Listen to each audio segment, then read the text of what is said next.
አዎን አቤቱ የሁሉ አምላክ ነህ። አዎን አቤቱ የሁሉ ንጉሥ ነህ። አዎን አቤቱ ሁሉን የምትገዛ ነህ። አዎን አቤቱ ሁሉን የምታድን ነህ። በስመ አብ ወወልድ ወመንፈስ ቅዱስ አሐዱ አምላክ አሜን።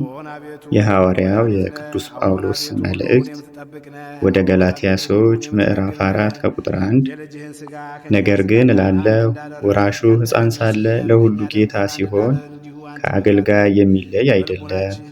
ነገር ግን አባቱ እስከ ቀጠረለት ዕድሜ ድረስ በአያት ወይም በሞግዚት እጅ ይጠበቃል። እንዲሁ እኛም ሕፃናት በነበርን ጊዜ ለዚህ ዓለም ስህተት ተገዝተን ነበረ።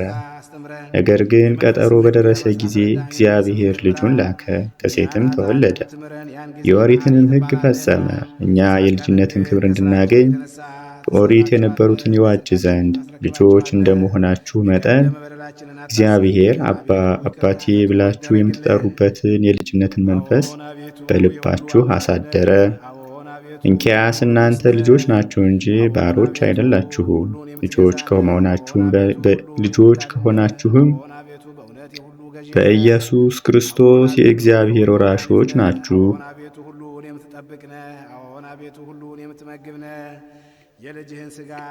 ነገር ግን ቀድሞ እግዚአብሔርን ባለማወቃችሁ በባህሪያቸው አማልክት ላልሆኑ ተገዝታችሁ ነበረ።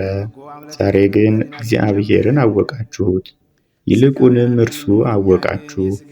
እንደገና ደግሞ ወደዚያ ወደ ደካማው ወደ ድሃው ወደዚህ ዓለም ጣዖት ተመልሳችሁ ትገዙላቸው ዘንድ እንዴት ፈጠራን ትሻላችሁ?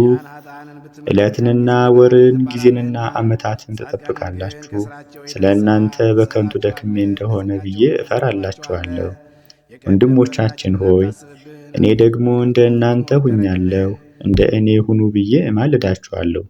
አንዳች አልበደልኋችሁምና መጀመሪያ ወንጌልን በሰበኩላችሁ ጊዜ ከሥጋ ድካም የተነሳ እንደነበር ታውቃላችሁ። የሐዋርያው የቅዱስ ሉቃስ ወንጌል ምዕራፍ 1 ከቁጥር 39 ጀምሮ። በዚያም ወራት ማርያም ፈጥና ተነሳች፣ ወደ ተራራማው ሀገር ወደ ይሁዳ ከተማም ደረሰች። ወደ ዘካርያስ ቤትም ገብታ ለኤልሳቤጥ ሰላምታ ሰጠቻት። ኤልሳቤጥም የማርያምን ሰላምታ በሰማች ጊዜ ጽንሱ በማኅፀኗ ዘለለ።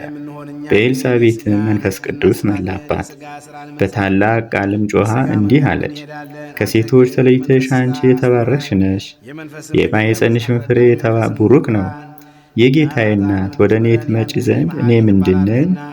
እነሆ ሰላምታሽ ስትሰጭኝ ቃልሽን በሰማው ጊዜ ጽንሱ በማኅፀኔ በደስታ ዘሏልና ከእግዚአብሔር ዘንድ የነገሩሽ ቃል እንደሚሆን የምታምኚ አንቺ ብፅዕት ነሽ።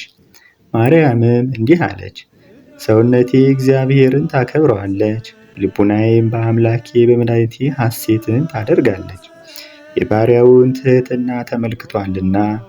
እነሆ ከዛሬ ጀምሮ ትውልድ ሁሉ ብፅዕት ይሉኛል፣ ታላቅ ሥራን ሰርቶልኛልና። ስሙም ቅዱስ ነው፣ ይቅርታውም ለሚፈሩት ለልጅ ልጅ ነው። በክንዱ ኃይልን አደረገ፣ በልባቸው ሐሳብ የሚታበዩትንም በተናቸው። ኃያላኑንም ከዙፋናቸው አዋረዳቸው፣ ትሑታንንም ከፍ ከፍ አደረጋቸው። የተራቡትንም ከበረከቱ አጠገባቸው፣ ባለጠጎችንም ባዶ እጃቸውን ሰደዳቸው። ብላቴናውን እስራኤልን ተቀበለው፣ ይቅርታውንም አሰበ፣ ለአባቶቻችን ለአብርሃምና ለዘሩ እስከ ዘላለም ድረስ እንደተናገረው። ማርያምም 3 ወር ያህል በእርሷ ዘንድ ተቀመጠች። ከዚህ በኋላ ወደ ቤቷ ተመለሰች። የተወደዳችሁ ውድ ኦርቶዶክሳውያን የዚህ ቻናል ተከታታዮች ለዛሬ የነበረን የቅዱስ ቃል የቅዱስ መጽሐፍ ንባብ ይህንን ይመስል ነበረ። በቀጣይ ደግሞ እንደዚህ አይነት በየዕለቱ በቅዳሴ ሰዓት የሚነበቡ ምንባባቶችን አብረን እንድናነብ እንዲደርሳችሁ ይህንን ቻናል ቤተሰብ በመሆን እንድትጠብቁ እንላለሁ። እግዚአብሔር ይስጥልን። የነገ ሰው ይበለን። ቆየን።